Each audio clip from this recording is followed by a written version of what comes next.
My name is Stephan Gaeth. I'm 34, he, him pronouns, and I'm in the great state of Texas in San Antonio. So when did you start dancing? I started dancing when I was 10 years old. My mother was stationed in Korea, and my grandmother flew in to watch over me and my brother. And she noticed that my brother was kind of a star athlete, golden boy, and was in football and was in basketball, was in soccer. And I just played in the dirt. And so, she probably saw a lot more in me than I knew of myself at that time. And she sat me down and we watched a double feature of Cats and Riverdance.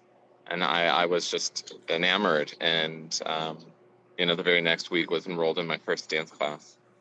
So Cats, inspired you basically? Cats and Riverdance. Nothing like Nice. Michael Flatley. Who would you say that you're most inspired by? Well, I think it depends on what, Matthew Bourne really inspires my creative movement, Bob Fosse, Martha Graham. But as far as creative ability or creative thought process, I think it's more into Pina Bausch or Twyla Tharp. Yeah. What would you say is a genre that really inspires you when you're dancing or writing or doing art, whatever that may be? Yeah. Gosh, it's one of those things where different shows or different times in my life, I'm very seasonal, I'll listen seasonally to music, classical kind of piano and full concerts in the winter. But I love reggae in the spring and yeah, so there's a lot of, it just depends. I know a lot of people are like, oh, I love all music. And I think I really do love all music. I tend to stay on the softer side of things. I've dated some guys that were into some really heavy metal and punk stuff. And I could get into it, but it's not quite my flavor. So what would you say is your performance style then? Well, I do a lot of burlesque, ballet. I do a lot of contemporary dances. So I've done a lot of improv acting, acting on stage. I think one of my best mediums is as a choreographer, setting dances onto other people. So what inspired you to move out to Texas? This was my mother's last station, so we kind of just landed here, and then we moved to San Antonio, and I just kind of fell in love with it. It really raised me in a unique way, and the community really has held me together as much as my life wants to fall apart. It's really pretty out there though, isn't it? hmm Do you guys have cows? Not in San Antonio. There's a few people with horses and donkeys, but we're not that country. So what was it like to have a personal moment in your life being filmed for a reality television show? Um, Stressful.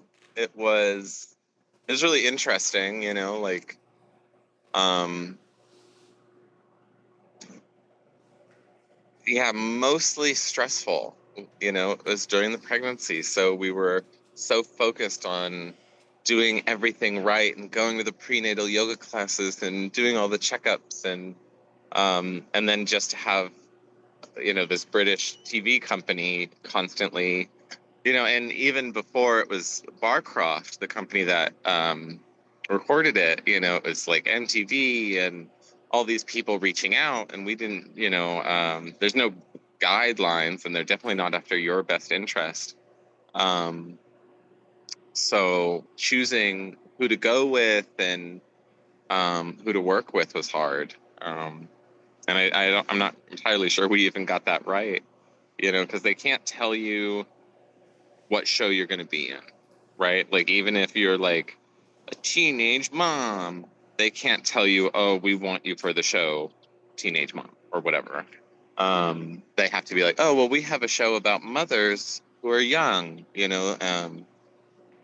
and so we had no idea that would be on a show called like Extreme Love. Like we were like, oh, there's not much extreme about our love. I mean, we love each other extremely, but there's not so much different about it. There was a funny moment when they were like, yeah, can you guys take us out somewhere crowded? Right? We want to get a shot of you guys like out in the city. And we're like, oh, like just like some B-roll of us like being out in San Antonio. But what they were really looking for were people giving like disgusting looks, and we just could not find a place where people would give us mean looks or gross looks, and so they were a little sad about that. But I was like, yeah, there's not much of that, I mean, there's plenty of hate and plenty of bigotry in San Antonio and in Texas, but you know, yeah, it was just an overall interesting and frustrating experience.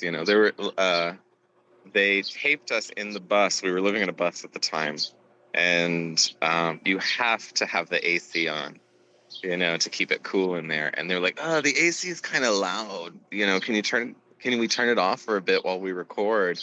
And so a lot of our recording in it is like we're just so sweaty, like drenched in sweat, and the baby is sweating, and we're sweating on the baby, and we're like, "Please give us back our AC." Yeah, it was so that was a lot, and it's still interesting. People will message me and be like, "Oh, I just saw your face on Netflix or something," and I'm like, "Yeah, we're out there. We're on Hulu or whatever." That's really cool. Um, yeah, I just wanted to know kind of what led you to be on TV. Because I remember when we met at the gay bar here in Albuquerque, um, you had already had the baby, Yeah. and you and your Well, partner were at the show. you're right. It's the honestly, it's the radicalization and fetishization of transgendered people. And so we want to make it such a radical thing. We want to, blast it out there. And they are just people. My ex partner was just a person who got pregnant. No different than any other um, womb carrying person would have.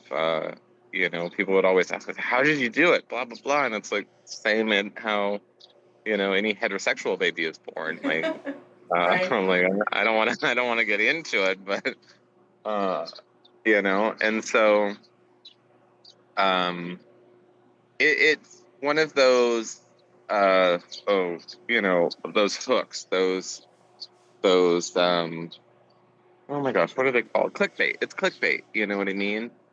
They want that thing that's like, oh, a man gets pregnant. That people will click on that. People want to watch that and know more.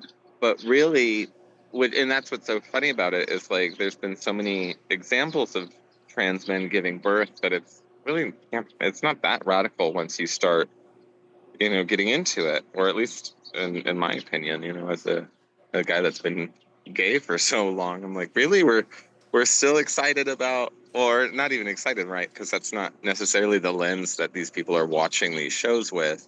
It's this, curiosity.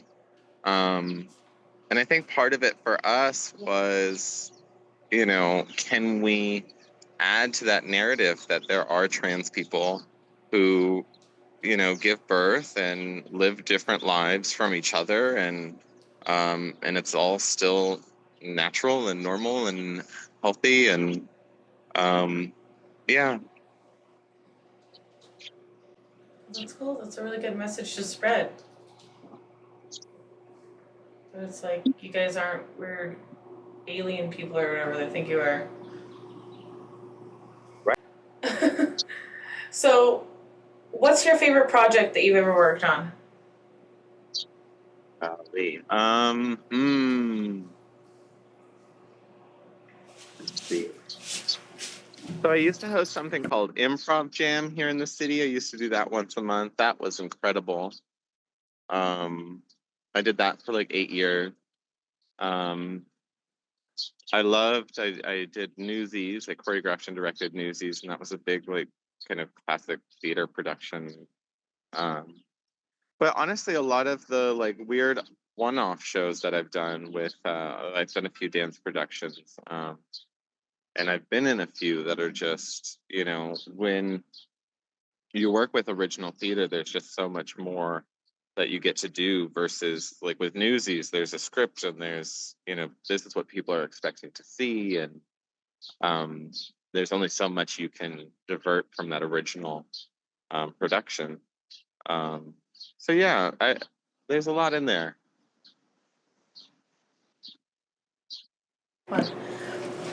Yeah, I remember when you were here, I took an improv class. I absolutely loved it. I thought it was hilarious. It was a lot of fun. I wanted to do more, and then I think that's when you and your partner decided to move out to Texas, right? Yeah, yeah, we hit Albuquerque was a really rough year for us. We were living in a commune there that wasn't super communal, and my partner's mental health, my ex's mental health, kind of broke down as time went on, and so I kind of needed to find communal support, and that's here in abundance for me in San Antonio. So I knew I had to get back to Texas and back to San Antonio.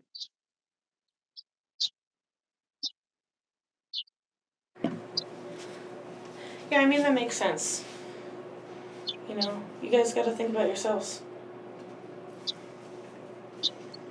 So, what was the thing that you think you struggle the most with in your career, in your life, whatever? Um, I feel like self doubt is one of those things that people always say, but it's always so true. We get in our own way so often. Um, Also, dealing with like people's perceptions, like I worry about it more than I need to, you know. I don't often like record myself dancing as much as I'd like to. And it's because I get into this mindset of like everything must be a certain way, and I got to record in the perfect location, and I have to have the right piece of music, and I have to do all this stuff. And I feel like I would have done a lot more in, the last 15 years of adulthood if I had actually just gotten out of my own way and just did it and wasn't scared of producing and actually putting out there things that weren't perfect. Perfection is just such the murder of process. We're like, oh well, I don't want to show anybody my painting until it's perfect. I don't want to, put the dance on stage till it's perfect. Well, then you're never going to do it because perfect it doesn't exist, and you're not going to get there. What you want to show people is that it's real. And if we, as we watch shows, like RuPaul's Drag Race is a great example of this. They constantly are like, well, we want to see more of you. You're showing this perfect image, and we want to know who's behind that.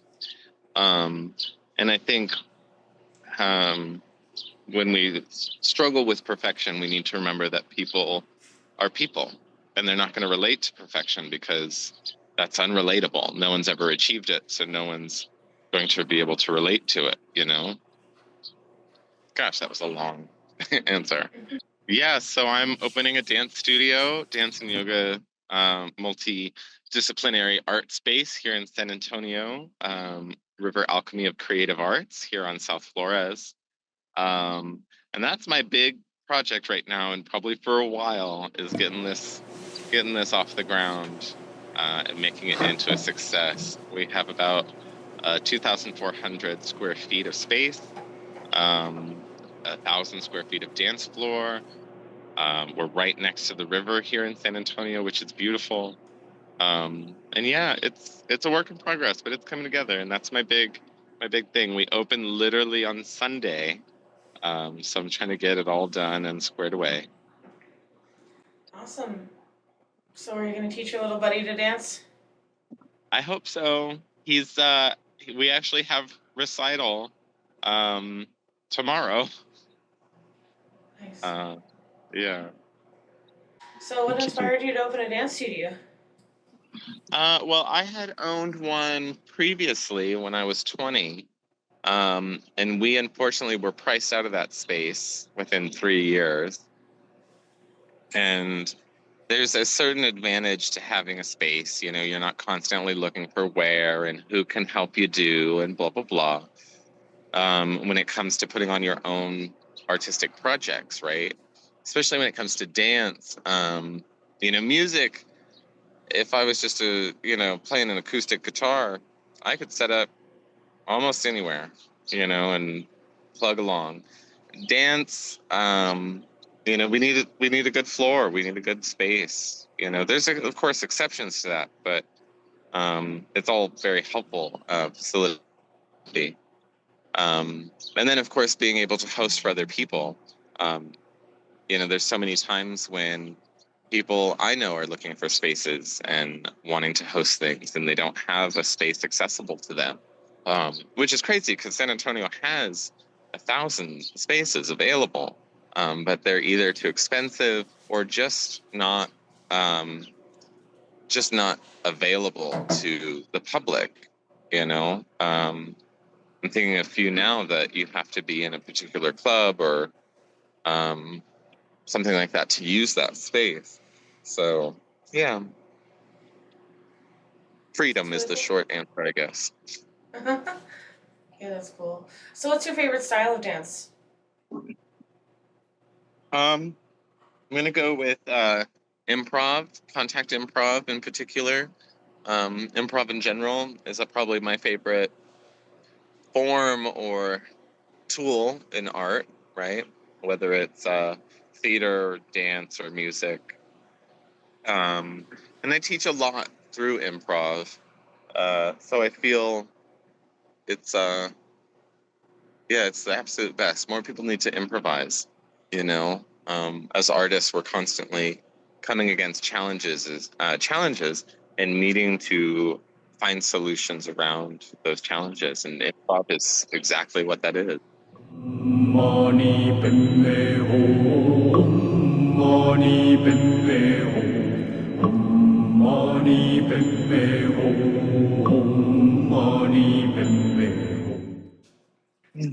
Are we feeling ready? Yeah, I'm good. I'm in a good spot. What about you? I'm good. So wherever you are, find yourself in a seated position, resting into the floor.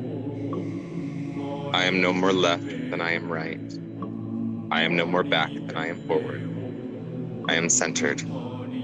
I am balanced. I am even. Take a nice strong breath in. And a long breath out. Another strong breath in.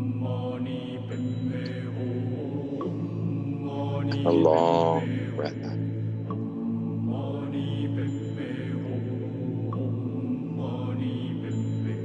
Allow stress to melt. Allow the body to ease. Thoughts may come to the mind, just let them go.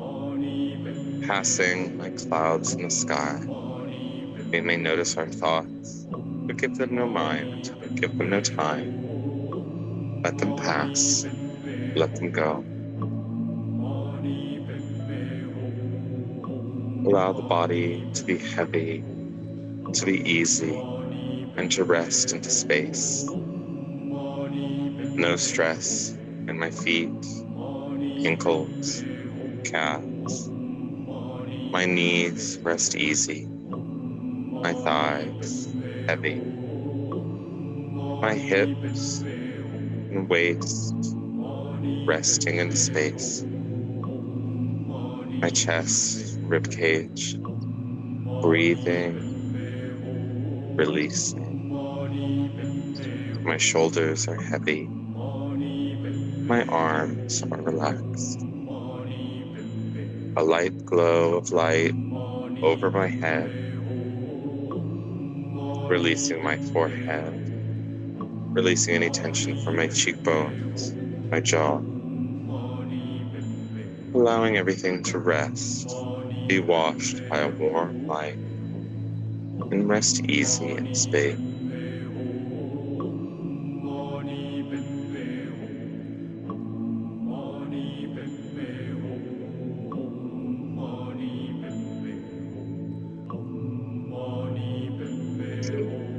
tuning into all that you can hear, the sound of my voice, traffic in the distance, rushing water,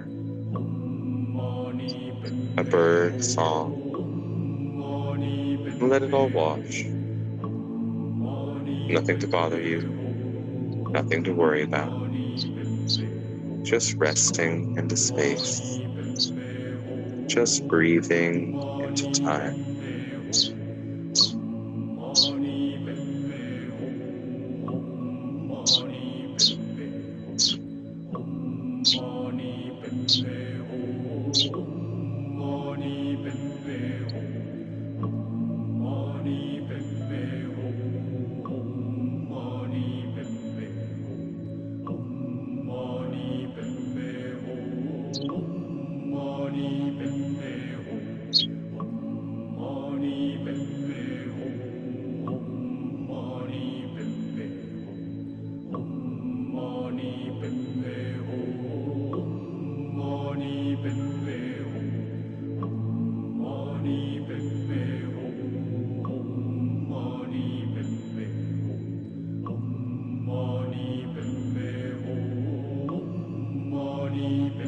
Strong breath in, a long breath out.